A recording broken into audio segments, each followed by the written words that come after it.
We met each other on the neon dinghy, past the manta rays and palm trees, glowing creatures beamed down from great heights. It's time for us to finally talk about Endless Summer Vacation. That's right, Miley's 8th studio album is finally here. Miley is one of my favorite beings to ever walk on earth. This woman literally raised me. Call me mother, because I am the mother. So me and her go way, way back. If you're looking to hear the opinion of an OG Smiler, then you've come to the right place. So I want to start off by talking about the Flowers promo and how Miley was referencing the infamous moment when she was grinding and someone didn't seem to really like it. Like this. Don't do it then. What? Alright, we're out. Oh, you're not for the twerk?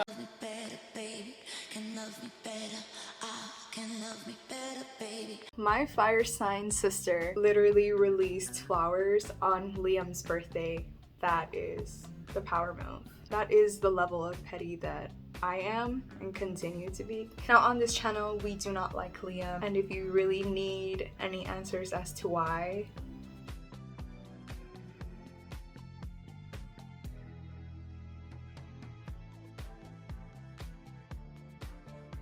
You're toxic and you're bad news. it literally feels like she hasn't been active on social media for like a while, and she'll be here and there to tweet like promo or post on Instagram. I feel like it's just an intern and she's not really like present online. Honestly, I'm kind of glad because she wasn't around to see this.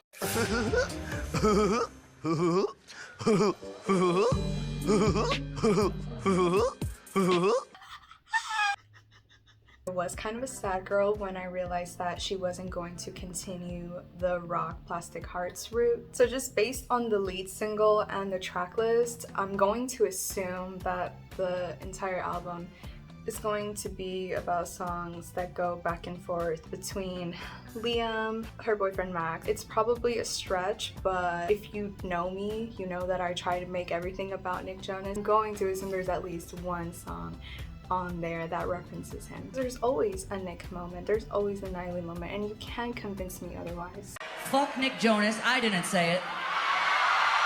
I didn't say it. Just one of the other signs. Flowers.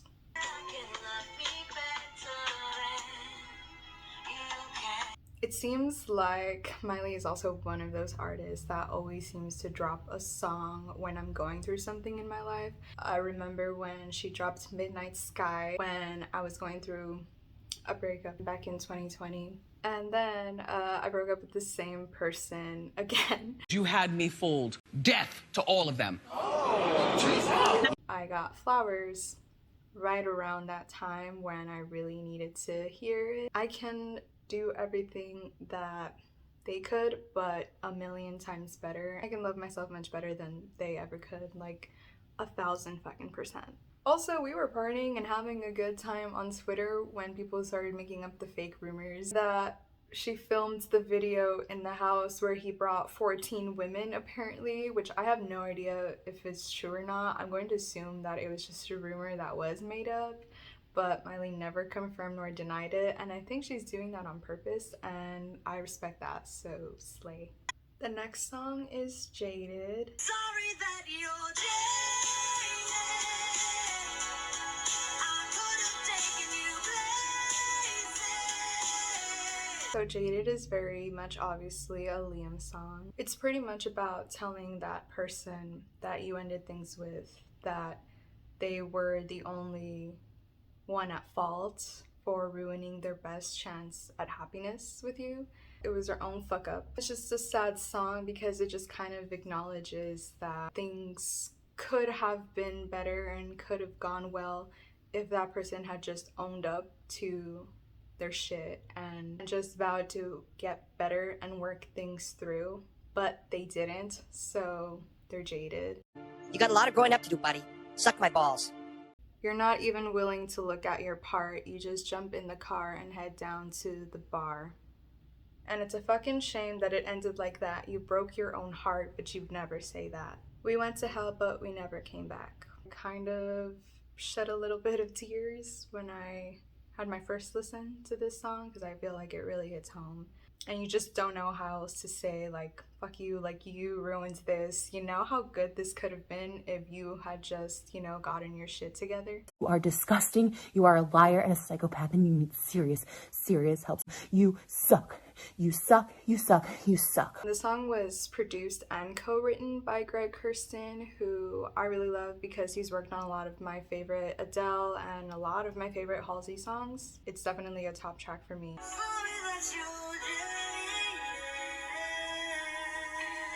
Next track is Rose Colored Lenses.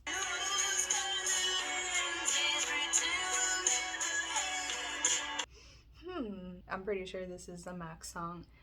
It was produced and co-written by Kid Harpoon and Tyler Johnson. They seem to be the guys behind a lot of Harry Styles songs. If anybody knows me, I think you know why that's a problem with me. You know, my favorite thing about the movie is like it feels like a movie. I'm just not in love with anybody right now, so I'm not really feeling the song. I don't know if that's gonna change in the future. It probably just needs to grow on me, but I'm not really feeling it. Next song is 1,000 Miles. I told myself I closed that door, but I'm right back here again. At first glance, I thought this was another Liam song because of the line, "You think I'm crazy, you might be right," which I feel was referencing Maybe You're Right from the Bangers album. But apparently, Miley says she wrote this in 2016 or 2017 after one of her really close friends lost her sister to suicide. I just couldn't imagine not having my little sister in my life, so I wrote this song for her. Surprisingly, Mike Will made it. When it comes to Mike Will, it's always a banger. The next track is You. Smoke Cuban cigars and get kicked out of bars before 2. But only if it's with you. Want sex under the moon. But only if it's with you.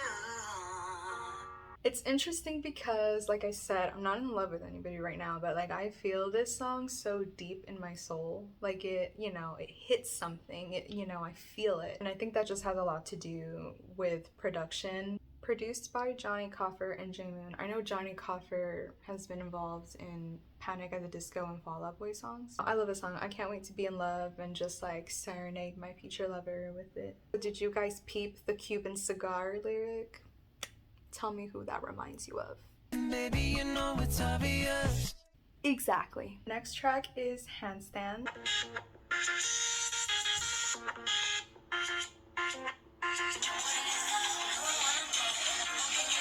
It was produced by Max Morando, that's her boyfriend. Co-written by Harmony Korine and Max. That's a moment. For anyone that doesn't know Harmony Korine.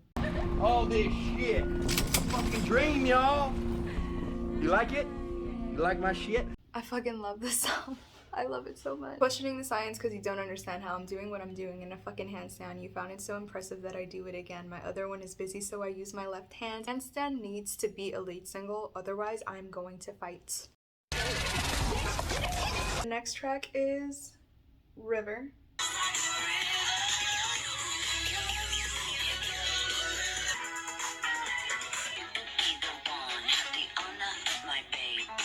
This was a time in my life where I was going through a lot emotionally and personally, and then I had a dance party with my friends. The rule was that every girl had to bring their gay best friend or no entrance.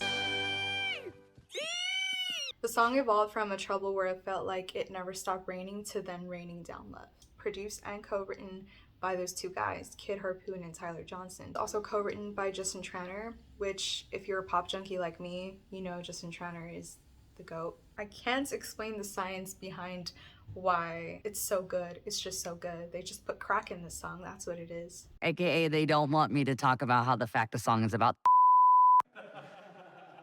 it's nasty. It's nasty. The next track is Violet Chemistry.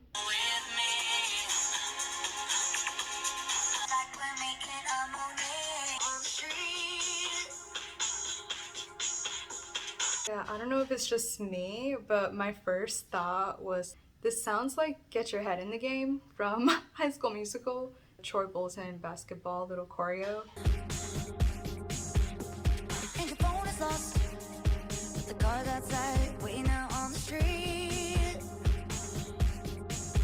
about wanting a lover to stay with you and not denying what you two have. She acknowledges that it might be a bad idea, but they will do it anyway. Produced by Mike Will and Max Morando, co-written by Mike Will and Sia, apparently.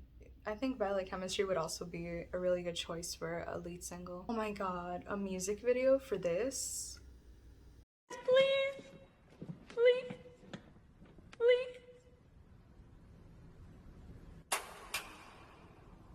Next is Muddy Feet. Always catching immigration. Get the fuck out of my head with that shit.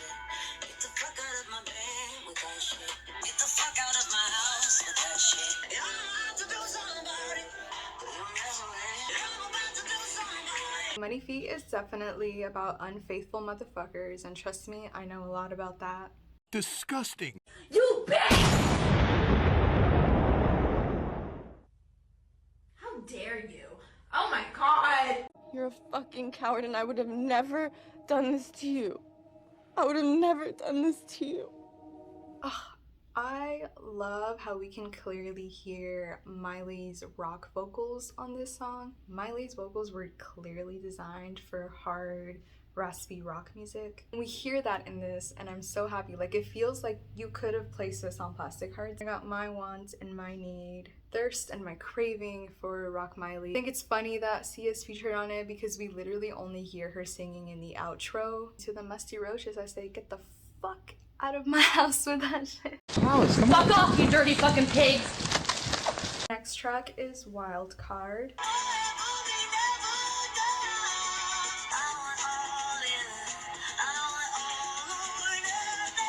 Kind of somber love song about wanting more from that love. Kind of relatable. That's the motto, really. If you're not at 100%, you're down here. No. Her vocals steal the show. It's the production. It feels very bland. The next track is Island.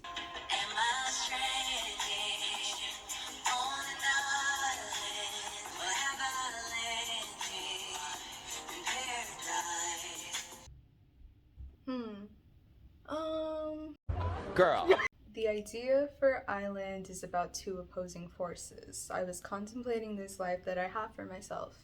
I've been able to create these paradises where I feel safe, but is my life a paradise or is it a lonely island? I see this is produced by BJ Burden, and I looked at his credits, and I see that he was also responsible for The Most, which is from She Is Coming, the EP. And I remember The Most being like the one song that like I could not stand listening to. So I guess it makes sense that I'm not vibing with Island. I feel like I just need to listen to it a couple more times maybe, and maybe it'll grow on me. Final track is Wonder Woman. Give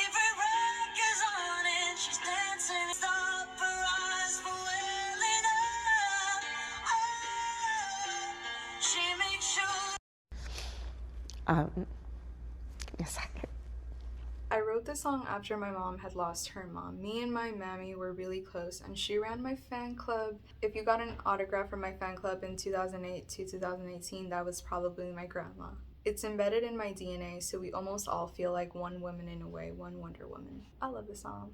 It's a beauty. That pretty much concludes our listening party for Endless Summer Vacation. Because Miley reinvents herself every era, and every album is gonna be different, and not every album is gonna sound like the last. But I am a Plastic Hearts stan all the way. My hopes were that we were going to continue the rock sound. For this album, she opted for more like 80s synth pop, synth wave, electro pop sounds. I recorded this before I saw the Backyard Sessions. Miley actually revealed that this entire album was supposed to be referencing any genre that she's ever experimented with, because she is the reference. When I first started making this album, one of the first producers I called was Mike Will, and he said, Miley, what you need to understand is you are the reference.